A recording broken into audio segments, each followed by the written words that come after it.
What's up, everybody? Happy Thursday. Hope all you're having a great day so far today. Getting into this episode of GH. I'm happy that we got a little Jake and Aiden update. Apparently, I think they're in Norway or whatever with Lucky. I'm glad. You know what I mean? I'm glad that that is going well for Aiden. You know, he's bonding with his father. Jake was able to join. Good. I'm glad we got that little update. Um, I'm starting to think, is it possible that Ava and Rick know what Christina could be up to? I was starting to think it's possible. Like maybe they're setting this whole thing up. You know what I mean? To make Christina think that her little plan is working. Because Ava made that deal with Alexis, but we still don't have that car. You know, she still never gave Alexis any real evidence against Christina in terms of this plan. And even Christina was, a little hesitant about this plan when Alexis told her about it, about this deal. Because Christina was like, yeah, I'll believe it when I see the damn car. Like when she gives up that car, then I believe she's sincere and we really have a deal here. Because Ava hasn't given anything up. And now Rick is putting Martin on retainer to sue Ava. Talking about, oh, we had a partnership and I don't want her to find out about this suit basically until the very last minute. How the hell do you sue somebody for something illegal that y'all were doing? How does that happen? Because what they were doing, blackmailing Alexis, is illegal as fuck. So how do you sue for that? Something tell me this got to be a part of some type of plan because it does not make sense to me. And then the way Ava was acting at the pool, rubbing ice all up on herself, all seductive and shit, leaning in, kissing Cody and stuff. I'm like, before she slapped him when he tried that. Something telling me that this got to be some type of plan. It's a plan. It got to be. I mean, she still seemed genuinely annoyed when he's around Liz, though. That annoyed her. I don't know. I don't know what to make of it. Because that lawsuit that Rick wants to file against Ava, that came out of left field to me. Because he doesn't know what she's up to with Alexis. So why would he want to file a lawsuit all of a sudden? It's just not adding up to me. Let me find out Rick and Ava got spies somewhere spying on Christina and Alexis and that they know the plan. You know what I mean? Like they know what they up to. Because something ain't right. Something in the milk ain't clean here. And Rick steadily flirting with Liz. I'm like, Rick, get away from her. Like, Liz is, still a little smitten with him because, of the nice things that Rick does. She explained that to Stella. She was like, it's not, it's Rick's generosity sometimes that makes her continue with their friendship, because she know the nice side to him. I just hope she not falling back for him because I just feel like Liz need to stop going back to exes. That's how I feel. She need to be done with the ex. She tried that shit with Lucky recently. It didn't work. Her and Rick tried it a couple times over the years before. It doesn't work. Just leave the ex where they need to be in the past. Be friends. So anyway, moving on from that. Drew. Somebody need to bust a cap in his ass. He's just racking up the enemies. He had the audacity now to threaten Sidwell. Has he fell and bumped his damn head? Now you're trying to make an enemy out of Sidwell now?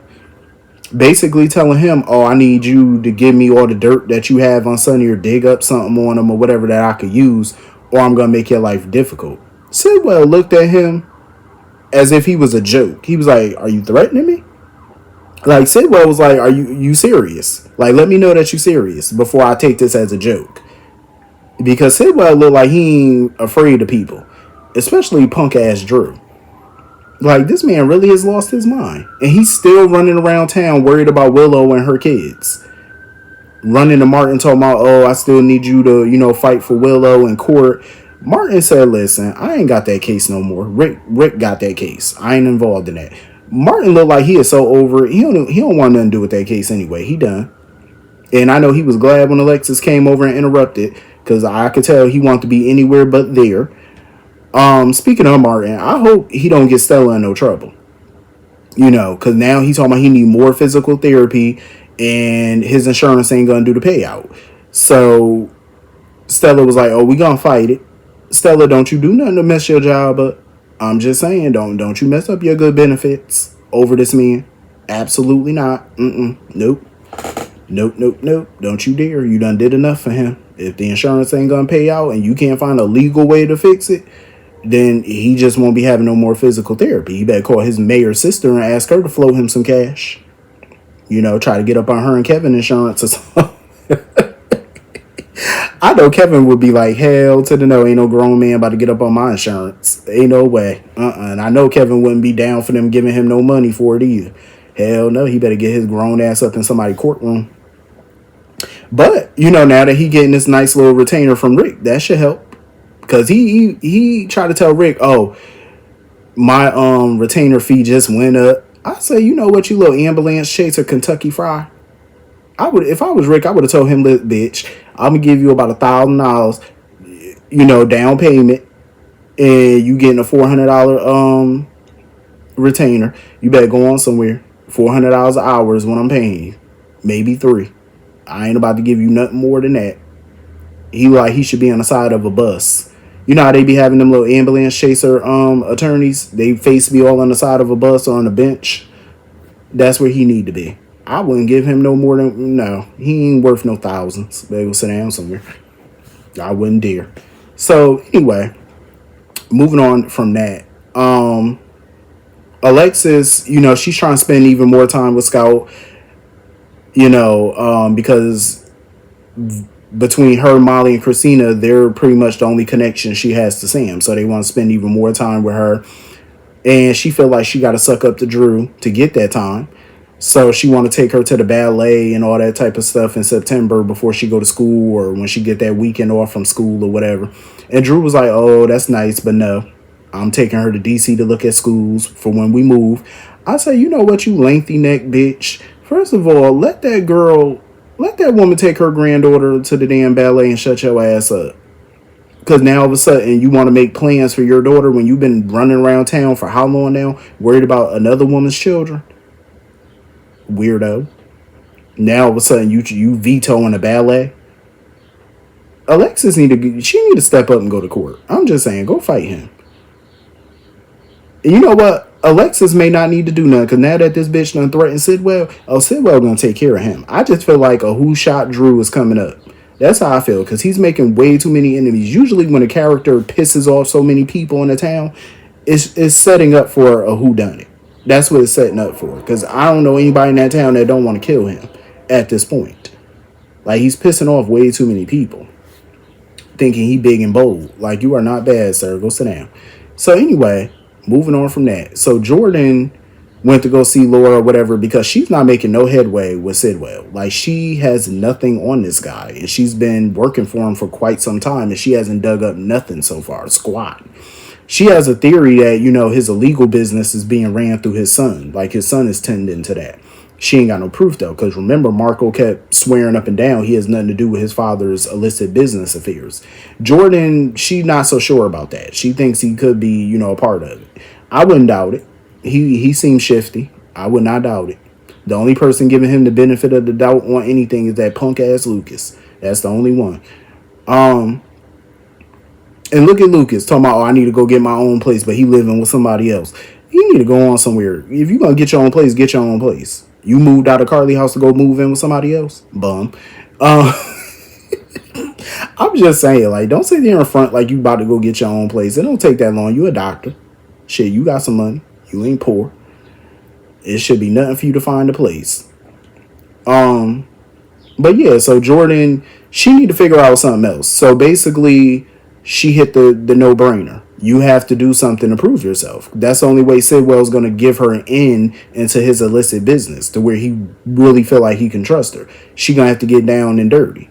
But Laura brought up a good point, though. She no longer a cop. And she's no longer a cop. She chose to investigate Sidwell on her own. So this is not a task force or anything like that.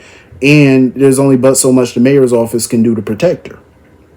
So if she does something illegal, she takes it too far, Laura's hands are going to be tied on this. There's no protection there. So she got to come up with something. She got to come up with something. You know what I was thinking? Maybe she could do what they used to do on Walker, Texas Ranger, when the Rangers would go undercover and they would have to do something to prove themselves to the boss. They would set up a little random hit. If the boss wanted somebody got or whatever, you got to kill somebody in front of him. I would have set it up that way. Get Detective Bennett or somebody that they know, wear a bulletproof vest or one of them blood caps. Boom, boom, boom. Pop them in the chest right in front of Sidwell. Prove that you're about that life so he can trust you more. Something like that. I mean, Jordan just gonna have to be creative. She gonna have to get down with it. So anyway, Lucy goes to meet up with Sidwell with her thirsty ass. Lucy is so desperate. Like, she is really hoping to have a moment with him talking about, I want more from you. Sidwell is not interested in this lady. He's really not. He has shown no real interest in Lucy in that manner. But she's hoping that he would. Like, you see how pissed off she got when she found out Jordan was coming to the meet? She got so mad. She thought it was going to be a one-on-one. I'm like, Lucy, this man don't want you. He don't. Like, this man don't do nothing to provoke any attraction. He does not touch her in a certain way. He don't give her no bedroom eyes. She just refuses to read the room. Like, Lucy is so aggressive. Oh, I want more from you. Girl, if you don't get the hell on and go sell this man a house somewhere, hell, you already did that, but go sell him a beach home or something. Go sell some homes. He don't want you. Read the room, baby. You ain't for him. He don't want your ass. Stop it. Lucy be so thirsty. Like, get her some damn water. Like, what you want, Aquafina? You want Dasani? Poland Spring? You better get you some Poland Spring. That's my favorite water. It'll hydrate the hell out you. You need hydration, Lucy. You're thirsty. You're thirsty. Hydration, baby. Get some. So when Jordan popped up, Lucy, of course, don't want to talk in front of Jordan about the update about deception because she don't trust her. But Sidwell was like, you could trust her. You could talk freely. So she was telling him about the vote and how they, are not going to go to the police about Sonny's involvement or his money laundering or whatever into the company. But Sidwell, that look on his face, he seems unsure about Maxie. Because Maxie was the holdout. That's why he asked Lucy, like, who was in favor of not going to the cops and who was in favor of going to the cops. Like, that's vital information for him. Because he need to know who he need to squeeze. And when she said that Maxie was the only holdout, that's all he needed to hear. Because I got a feeling he not going to trust Maxie not to say anything. Because if she was the holdout, that makes a criminal very nervous. Because if you have reservations about doing the right thing versus, doing the wrong thing, and you choose, I want to do the right thing, that makes a cat like him pretty nervous. So I got a feeling that Maxie might need to watch her back. Because I got a feeling homeboy going to do something. Because he didn't like that answer.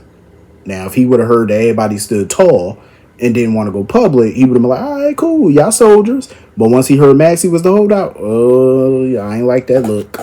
I ain't like it. I said, nah, he about to do something. But that's good intel for Jordan, because now you got to end. Now you could take something back to Laura and let her know what's going on. So moving on from that, Anna ain't playing no games. Like, homegirl did whatever she had to do to prevent Emma from doing something stupid, because she know her granddaughter. Once she heard that Emma was going to that lecture for Professor Dalton, she was like, nah, I got to shut that down. She said, no, I know she gonna do something. She told Felicia too. She said, I know she gonna do something. Sure enough, she done called the fire department, got that whole shit canceled. And Emma know it was Anna too. Emma ain't stupid. She know her grandmother. She know it was her. So now she got to find another way to break into that lab, another opportunity. And of course, Trina was letting Emma know that Jocelyn sent a text letting her know to reiterate to her not to take a job with Dalton. And to trust Jocelyn. I wouldn't trust Jocelyn to feed my pet fish. Trust Jocelyn. Yeah, okay. But I do believe Jocelyn is trying to keep Emma out of this for the operation. She don't want Emma to be involved in this because it's messy already. But Emma's going to be that more determined. Emma's not letting this go. She's determined. So anyway, moving on from that. Anna was so pissed off about that dog.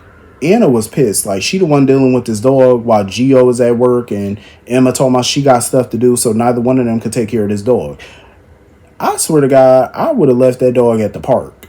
Like, I'm just saying, brought it to a shelter or something. Like, y'all already know y'all not supposed to have that dog. That dog was up in that damn apartment barking like a mug. Anna said she could even hear the dog barking from the lobby. That's not a good look. So when she went to Laura or whatever to let her know what's going on with Charlie's, and she felt like Sidwell, used Miss Wu's people for that, and about the kidnapping situation, here come this lady, I think her name was Mabel.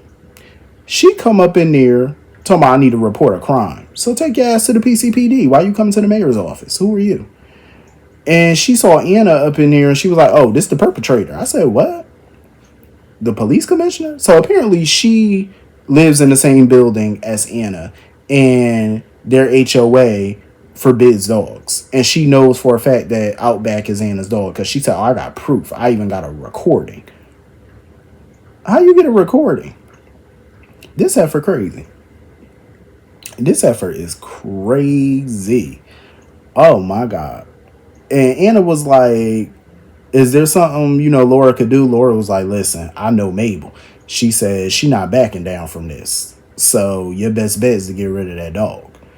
Because Laura was like, I can't help you. I would have got rid of the damn thing. You know what I'm saying? I know how much Emma loves that dog or whatever, but y'all live in a place where y'all can't have that. So what are you going to do? I mean, Anna's best bet is to go buy another house. Didn't she get some insurance money from that house that burned down? Buy another house. That way you can have a damn pet. That's what I would do. If you want to keep the dog so bad, get you a home. Like, I'm just saying. So anyway, Felicia was inviting Cody to Mac's barbecue or whatever. His dumbass talking about he don't want to go because Molly gonna be there. Are you serious? It's a barbecue at your daddy's. Why would you not want to go?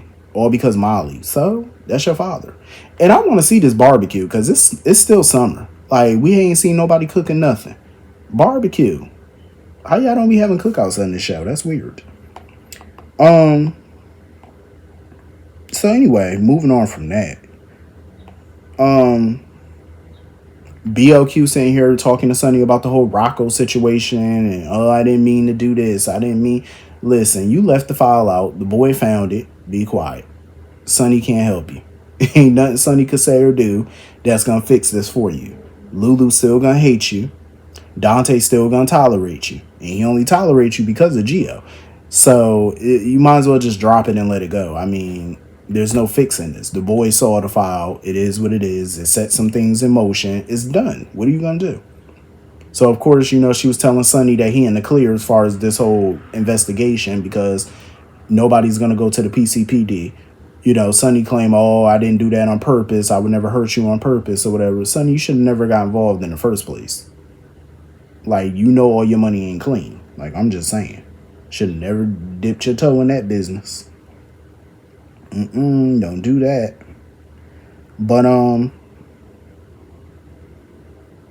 anyway, that was pretty much the whole episode. Hit the comment section. Let me know what you all thought. And I will see you all later. Peace.